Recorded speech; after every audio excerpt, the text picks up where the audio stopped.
अभी सब्सक्राइब करें हमारा चैनल और पाएं मन अति सुंदर के सारे शानदार एपिसोड्स। अति सुंदर होता है मन अति सुंदर।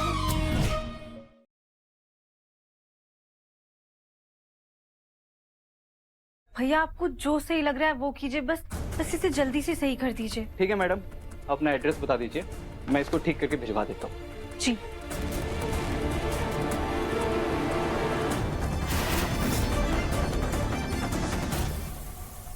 मुन्ना, माँ, क्या हुआ बेटा? तू इतना परेशान क्यों दिख रहा है? माँ मैंने मेरा टैबलेट वहाँ चार्ज पर लगाया हुआ था, वो दिख ही नहीं रहा है वहाँ पर। मेरा इतना इम्पोर्टेंट प्रेजेंटेशन है, मेरा सारा डेटा है उसमें माँ। तो किसी नौकर से पूछ लेते हैं, उसे पता होगा। हम पूछते हैं। आज मुन्ना के कमरे की सफाई किसने की थी दुलारी? जब से भाभी जी आई हैं, भैया जी के कमरे की सफाई तो वही करती है। राधिका है कहाँ? राधिका! भैया जी, भाभी जी मार्केट गई हैं कुछ देर के लिए, बोल रही थी कुछ जरूरी काम है। कैसा काम? और हाँ, उसके हाथ में कुछ था क्या? हाँ, उनके हाथ में एक बड़ा सा मोबाइल था भैया का। राधिका, मेरा टैबलेट लेकर गई है।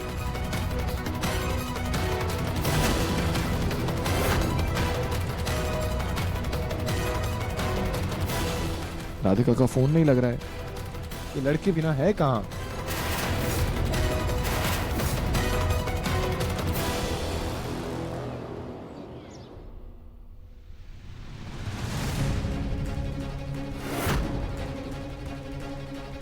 लो, आ गई महारानी।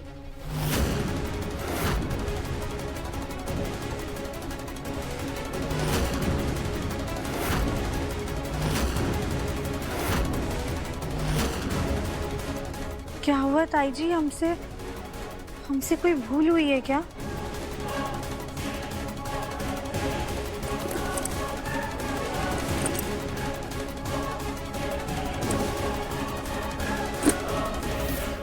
तुमसे ये उम्मीद नहीं थी। तुम्हें क्या लगा घर का सामान चोरी छुपे बेच दोगी और हमें पता नहीं चलेगा?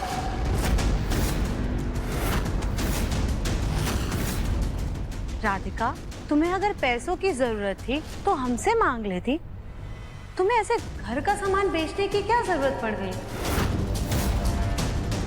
सुजाता और भाभी, आप कभी बोलने से पहले सोच तो लिया कीजिए।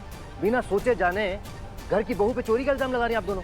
बिना सोचे जाने कुछ भी नहीं कह रहे हैं जी। जब ये घर से बाहर गई थी तो इसके हाथ में सामान था, और अब जब घर वापस आई है तो इसका हाथ खाली है। माँ जी, आप क्या कहना चाहती है? हमें साफ साफ बताइए। राधिका, ये सब छोड़ो, मुझे बताओ कि टैबलेट कहाँ है? वो तो हम बाहर देकर आए हैं। बाहर किसे देकर आई हो तुम? दुकानदार को।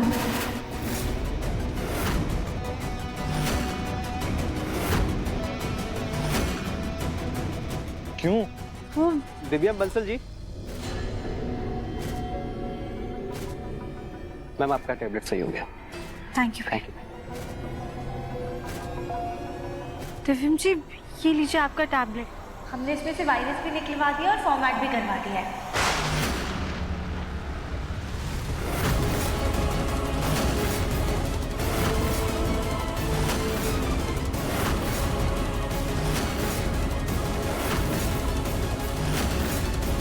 फॉर्मेट करवा दिया मतलब? राधिका, इसमें मेरा इतना सारा इंपॉर्टेंट डेटा है, इतने सारे इंपॉर्टेंट फाइल्स थे, तुमने सब कुछ उड़वा दिया।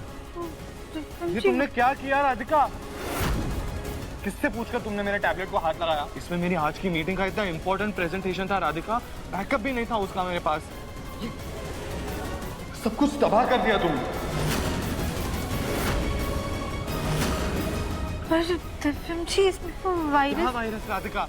ये नया टैबलेट है, कहाँ से आएगा इसमें वायरस? और अगर जो सोच रही थी तो एक बार पूछ तो लेती मुझसे। फिर से तुमने अपना ये दिमाग लगाना शुरू कर दिया। दिव्यम जी, लेकिन हमने आपको मैसेज करके बताया तो था। कौन सा मैसेज? कब मैसेज किया तुमने? ये देखो, है एक भी मैसेज? कोई मैसेज नहीं किया है तुमने राधिका।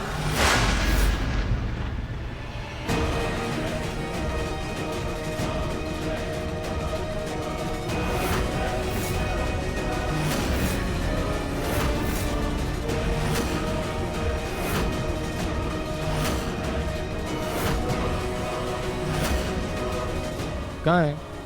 ऐसा कैसे हो सकता है? हमने आपको मैसेज किया था।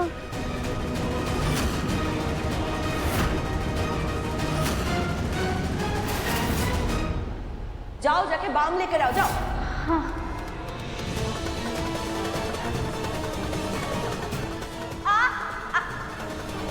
राधिका के फोन में दिव्यम की जगह अपना नंबर सेव कर देती हूँ। अभी इस गोलमुखी की मैसेज का जवाब मैं दूंगी। बाम लेकर आओ राधिका, जल्दी। जी माँ जी। एक काम करते हैं, हम जल्दी से चले जाते हैं।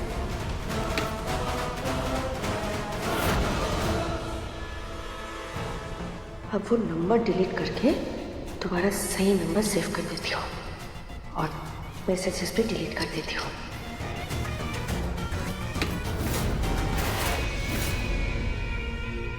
राधिका, क्या जरूरत थी उसके टैबलेट को हाथ लगाने की? और उसके ऑफिस के कामों में क्यों दखल दे रही हो तुम? पापा जी, माँ जी बोल रही थी दिव्यम जी की मीटिंग के लिए उनका टैबलेट बहुत जरूरी है, और वो किशन भैया से बोल रही थी कि उनके टैबलेट में वायरस आ गया है। वो बिजी थे तो हमने सोचा कि हम। ये सही है, गलतियां तुम करो और अपनी गलतियों का ठेका तुम हमारे सर पर मर दो। अरे भाई, हम तुम्हारी सास हैं या तुम्हारे लिए बलि का बकरा कि जब जैसा चाहा कैसी भी मनगढ़ंत कहानियां सुना दी? नहीं माँ जी, हम सच कह रहे हैं। हमने आपको किशन भैया से बात करते हुए सुना था। ठीक है, फिर अब इस बात का दूध और पानी का पानी किशन को बुला करके ही कर लेते हैं। ठीक है? किशन, किशन! जी छोटी मालकिन। किशन, हमने क्या तुमसे ऐसा कहा था कि दिव्यम की टैबलेट में वायरस हो गया, उसे ठीक कराना है? ऐसा कुछ कहा था हमने तुमसे? आपने तो ऐसा कुछ भी नहीं कहा था, और हमें इन सब के बारे में कुछ पता भी नहीं है, तो आप हमें क्यों कहेंगी? हाँ, पर आपने इनके खाने वाली दवाई के बारे में जरूर कहा था कि टैबलेट देख ले, कहीं उनमें वायरस न लग जाए। नहीं तो मीटिंग के पहले ही दिव्यम बाबा को तकलीफ हो जाएगी। खाने का टैबलेट? मुझे पता था कि गोलमुखी को टैबलेट्स का कंफ्यूजन होगा, तभी तो मैंने ये खेल रचा। इसको बोलते हैं एक तीर से दो निशाने। राधिका को डांट पड़ी और दिव्यम का जो काम खराब हुआ वो अलग से। हे भगवान राधिका, कहीं तुमने उस टैबलेट को ये टैबलेट तो नहीं समझ लिया? राधिका बहू, तुम इतनी बेवकूफ हो गया? खाने की टैबलेट और मोबाइल टैबलेट में अगर तुम्हें फर्क नहीं पता तो हमसे एक बार पूछ लेती तो ये बेराघट तो नहीं होता। अरे भाभी, हमसे पूछ लेती तो अपनी मोटी बुद्धि का इस्तेमाल कैसे करती? राधिका, तुम एक नंबर हो गई हो हमारे बच्चे का नुकसान करवाने में। इसकी वजह से हमारे दिव्यम को एक कॉन्ट्रैक्ट क्या मिल गया, इसने तो खुद को मालकिन ही समझ लिया। राधिका, आज तुमने जो कुछ भी किया बहुत गलत किया। क्या जरूरत है दिव्यम के ऑफिस की चीजों को छेड़ने की? पापा, आप इसे समझा के क्या मतलब है? इतना नुकसान तो हो गया हमारा, और हमारी कंपनी का नाम खराब हुआ, वो ऑल ओवर ये प्रोजेक्ट भी हमें नहीं मिलेगा। राधिका, मैं हाथ जोड़ता हूं कि मुझसे और मेरी चीजों से दूर रहा करो।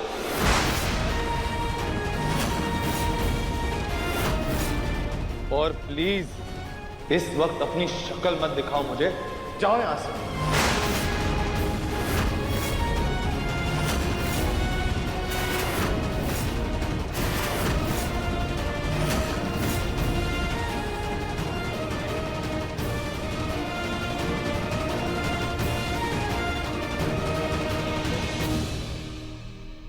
राधिका, ये मीटिंग दिव्यम के लिए बहुत इंपॉर्टेंट थी, और इस मीटिंग के लिए क्लाइंट स्पेशली सिंगापुर से आ रहे थे, लेकिन तुम्हारी लापरवाही की वजह से आज सब कुछ खराब हो गया। हे भगवान, अब तुम्हारी गलतियां इस हद तक बढ़ चुकी है राधिका। आज देखो देवर जी भी तुम पर गुस्सा होने लगे। अब इतना गुस्सा उनके सेहत के लिए अच्छा है क्या, बताओ? राधिका, तुम्हारी वजह से दिव्यम के पापा का बीपी तक बढ़ने लगा है, उनकी और तबीयत बिगड़े। इससे बेहतर है तुम ही सुधर जाओ। लेकिन माँ जी, हमें सच में ही लगा था कि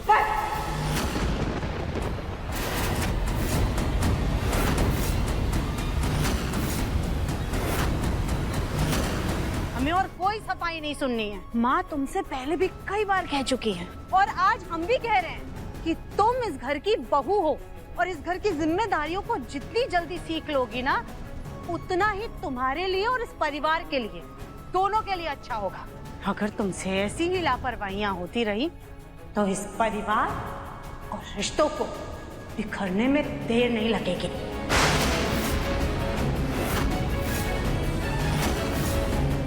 वैसे सुजाता, दिव्यम को भी अपने काम का बैकअप रखना चाहिए था ना, पर बेचारा भी क्या करे बताओ। शादी के बाद वो भी कितना लापरवाह हो गया है। वो कहते हैं ना, संगत का असर।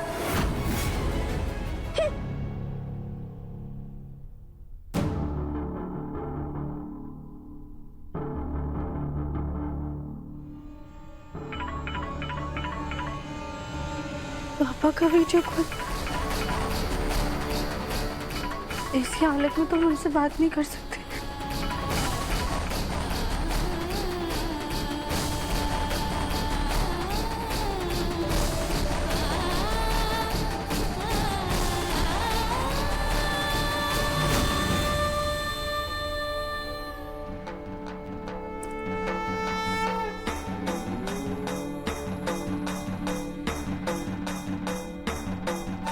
हे भोलेनाथ, हमसे इतनी बड़ी गलती कैसे हो गई? हमारी वजह से दिव्यम जी का इतना बड़ा नुकसान हो गया। पापा जी, माँ जी सब हमसे नाराज हैं। हर बार हमारे साथ ही ऐसा क्यों होता है? हम कुछ अच्छा करने जाते हैं तो हमेशा गलत क्यों हो जाता है? हे भोलेनाथ, आप ही कोई रास्ता दिखाइए। दिव्यम जी का इतना बड़ा नुकसान होने से बचा लीजिए प्लीज।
ये शिव जी की फोटो?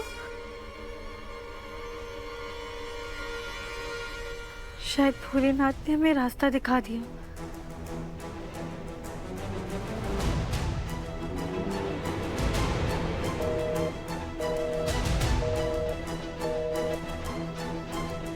ये दुकान वाले भैया फोन क्यों नहीं उठा रहे?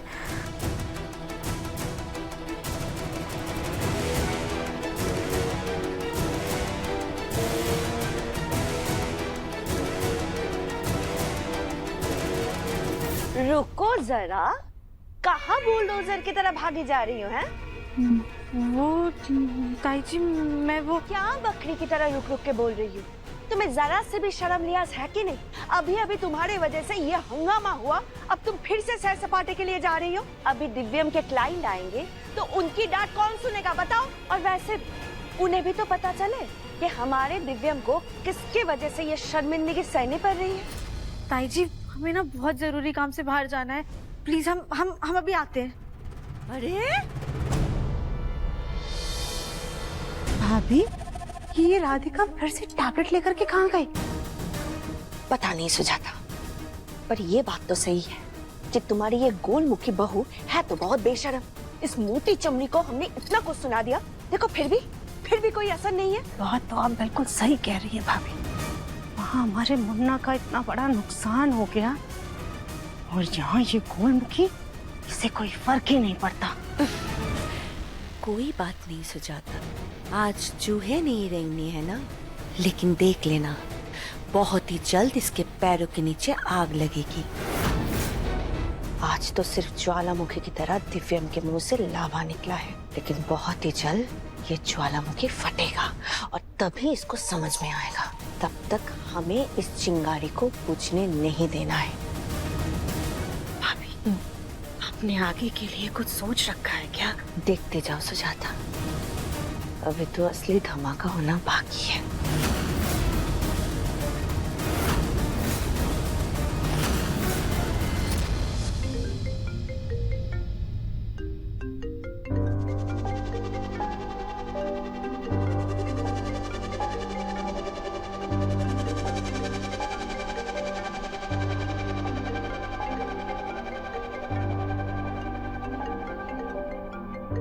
क्या हुआ दिव्यम, फोन क्यों नहीं उठा रहे?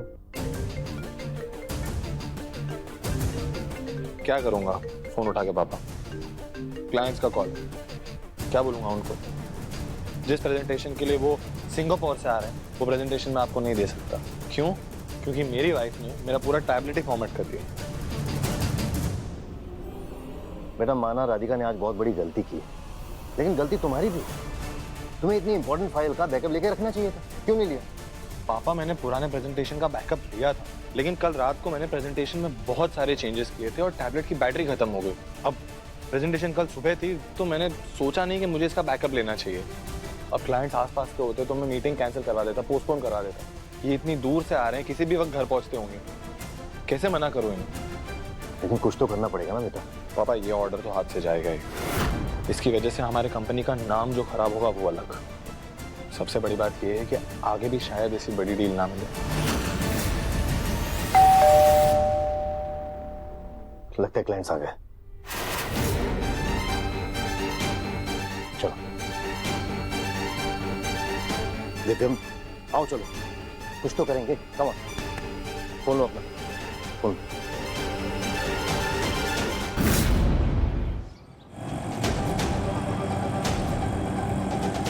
भैया और जल्दी ले लीजिए, हमें बहुत जरूरी काम है।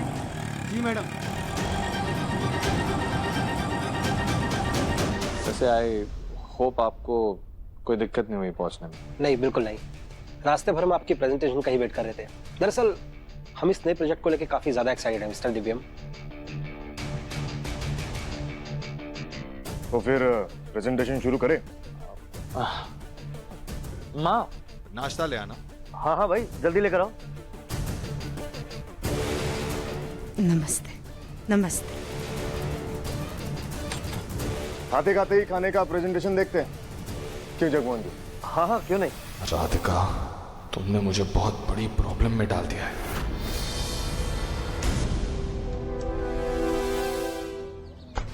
भैया जहाँ से आए थे ना वहीं पे वापस जाना है, चलिए। मैडम हम नहीं जा रहे उस तरफ, आप एक काम कीजिए, हमारा भाड़ा यहीं तक कर दे दीजिए। भैया प्लीज चलिए ना, हमारा जाना बहुत जरूरी है। आप एक काम कीजिए, थोड़े एक्स्ट्रा पैसे ले लीजिएगा हमसे, प्लीज चलिए। अच्छा चलिए बैठिए। हाँ।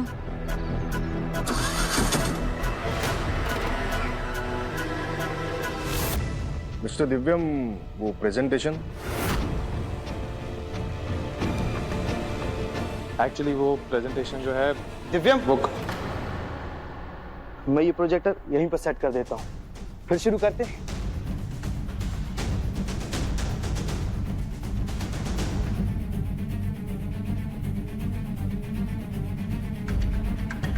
कुलू भैया, ये सब क्या कर रहे हो? प्रेजेंटेशन तो है ही नहीं, दिखाने के लिए क्या दिखाएंगे? इससे तो बेहतर है कि सच ही बोल दें। सच बोल के क्या ही फायदा होगा दिव्यम?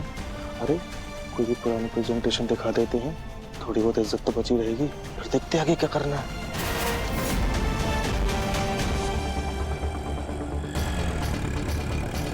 भैया थोड़ा जल्दी चलिए ना, हमें बहुत लेट हो रहा है, बहुत जरूरी काम है, प्लीज चलिए जल्दी।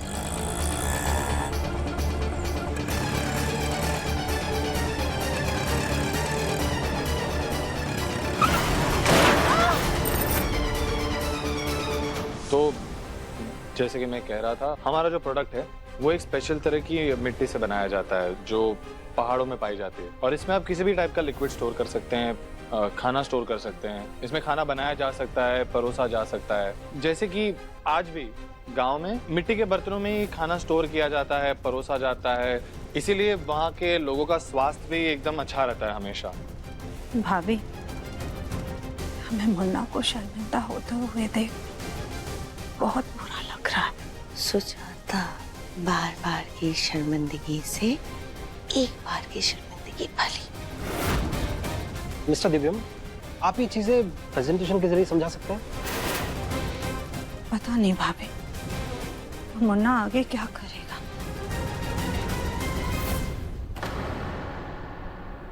राधिका,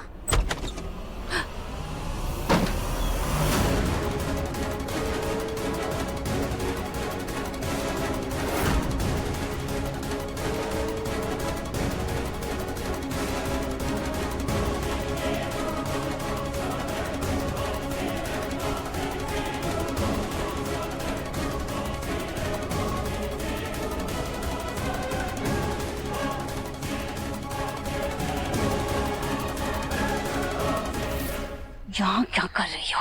तुम ऐसे भिखारियों की हालत में हमारे बेटे के क्लाइंट के सामने जाओगी? कुछ तो शर्म करो। और ये सब क्या है? माँ जी, वो हम एक जरूरी काम से बाहर गए हुए थे तो हमारी रिक्शा पलट गई। लो, अब रिक्शा भी तुम्हारा वजन नहीं उठा पा रहे? नहीं ताई जी, वो रिक्शे के नीचे पत्थर आ गया। तुम्हारी किसी भी कहानी में कोई दिलचस्पी नहीं है और ऐसे मुंह उठा करके हमारे बेटे के सामने मत जाना। माँ जी प्लीज हमें जाने दीजिए, हम अभी आते हैं। तुम्हारे इस फालतू जरूरी काम से हमारे बेटे को फिर से परेशान करना चाहती हो? अरे बड़ी मुश्किल से वो क्लाइंट को संभाल रहा है, उसे संभाल लेने दो। माँ जी लेकिन हमारी बात तो सुनिए। बस, हमें और कुछ नहीं सुनना है। जाओ। सुना नहीं, जाओ।